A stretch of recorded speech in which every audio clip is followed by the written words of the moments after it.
ప్రతిపక్షాలు విమర్శించిన వాళ్ళు చేత కాదు ఊత కాదు చెప్పింది చేయలేని అటువంటి అసమర్థత ప్రతిపక్షం.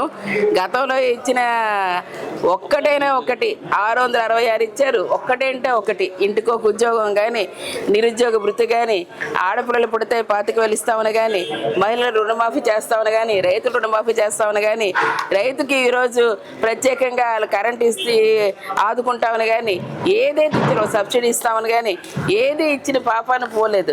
అటువంటిది ఈరోజు ప్రత్యేకంగా మరి ప్రజలకి ఇవాళ అందుబాటులో ఉండి ప్రజా అవసరాలు తెలుసుకొని ప్రజలకి ఏదైతే చెప్పామో అది చేసేది, ప్రజలకు ఏది అవసరమో అది చెప్పేది, ఆ విధమైన అజెండాని, ప్రజా అజెండాని ఇవాళ మనసున్న మనిషిగా ఇవాళ జగన్మోహన్ రెడ్డి గారు తీసుకొచ్చి ఈ సంక్షేమ ఫలాలను అందించడంతో పాటు ఈవేళ ప్రధానంగా అందులో ఇంకొకటి ఈ నవరత్నాల్లోని విశాఖపట్నం పరిపాలనా రాజధానిగా కూడా ఈరోజు తీసుకురావడం.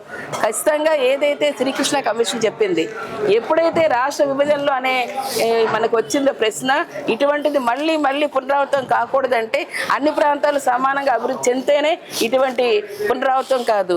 ఈవేళ విశాఖపట్నం ఏషియాలోనే ఫాస్టెస్ట్ గ్రోయింగ్ సిటీగా, ఈవేళ నీతి ఆయోగ్ ఈవేళ గ్రోత్ హబ్ సిటీగా ఈవేళ ప్రకటించిన ఇటువంటి తరుణంలో ఎంతో ఎఫర్ట్స్ పెడితే ఈరోజు ఎడ్యుకేషన్ కూడా చూశారు.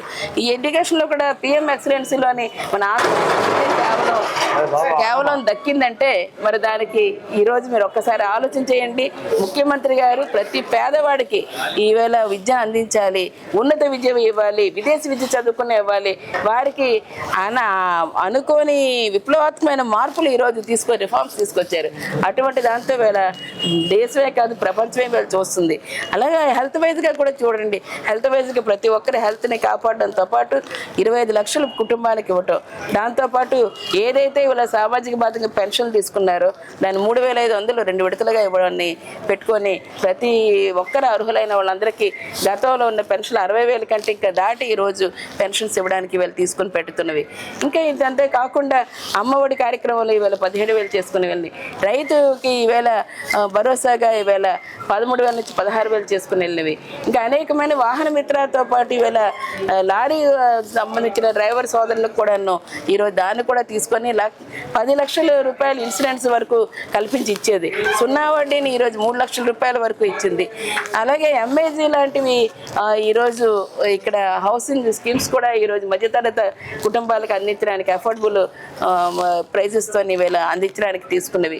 ఇవాళ దాంతోపాటు విశాఖలో చెప్పిన ఏవైతే ఉన్నాయో కేంద్రం రాష్ట్రం ఈవేళ ప్రైవేట్ మోటోతో కూడా తీసుకుని వెళ్ళే పీపీటీ మోడ్లో తీసుకుని వెళ్ళేవన్నీ కూడా ఈరోజు పూర్తి స్థాయిలో అందించడంతో పాటు 1,00,000 కోట్లతోనే అటు పోర్ట్ నిర్మాణాలు కానీ, ఇంటర్నేషనల్ ఎయిర్పోర్ట్ కానీ, 6 లైన్ రోడ్స్ కానీ, ఫ్లైఓవర్స్ కానీ, రోడ్ కనెక్టివిటీ కానీ, ఇవన్నిటితో పాటు ఇవాళ 17 మెడికల్ కాలేజీలు కానీ, హాస్పిటల్స్ కానీ, ఇవి అయితే ఐఐఎం లాంటి ప్రెస్టీజ్ ఇన్స్టిట్యూట్ కూడా ఈరోజు ఇవ్వడం జరిగింది.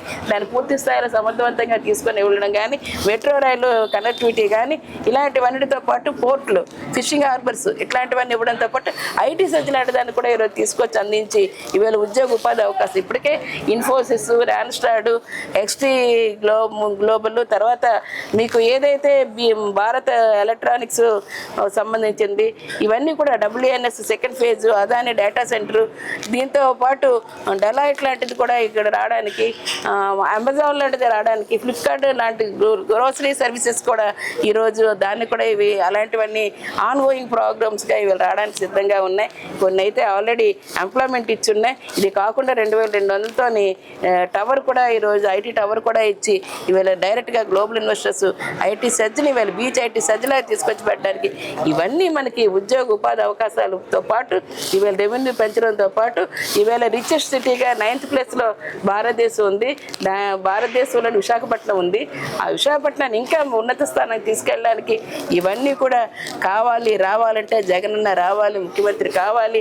పరిపాలన రాష్ట్రానికి ఈరోజు వచ్చిన 150 హెడ్ ఆఫ్ ది డిపార్ట్మెంట్స్తో పాటు ఉద్యోగ ఉపాధి అవకాశాలతో పాటు ఈరోజు మన పిల్లలకి బంగారు భవిష్యత్తు వేయడానికి ఉన్న ప్రాంతంలోనే అన్ని కూడా చూడడానికి ఇవి ఒక సదావకాశం ప్రజలకి ఇచ్చేదాన్ని ఈరోజు ఒక వరంగా భావించి ఉత్తరాంధ్ర ప్రతి ఒక్కరం కూడా కంకణ కట్టుకొని పరిపాలన రాజధాని కావాలని చూస్తున్న మాకు మా ప్రాంతం ఉన్న ఏదైతే ఉందో చిరకాల వాంఛ దాన్ని ఈరోజు అభివృద్ధి దిశగా సంక్షేమం దిశగా తీసుకెళ్తున్న ముఖ్యమంత్రి గారిని ప్రమాణ స్వీకారం చేసే వరకు అందరం కలిసికట్టుగా ఈరోజు మళ్ళీ జగనన్నే తీసుకొస్తామని, తప్పనిసరిగా రాష్ట్రంలోని జగనన్న పాలనతోనే పేదలకు పండుగ అని చెప్పుకొని దేశంలో తెలియజేస్తున్నాం.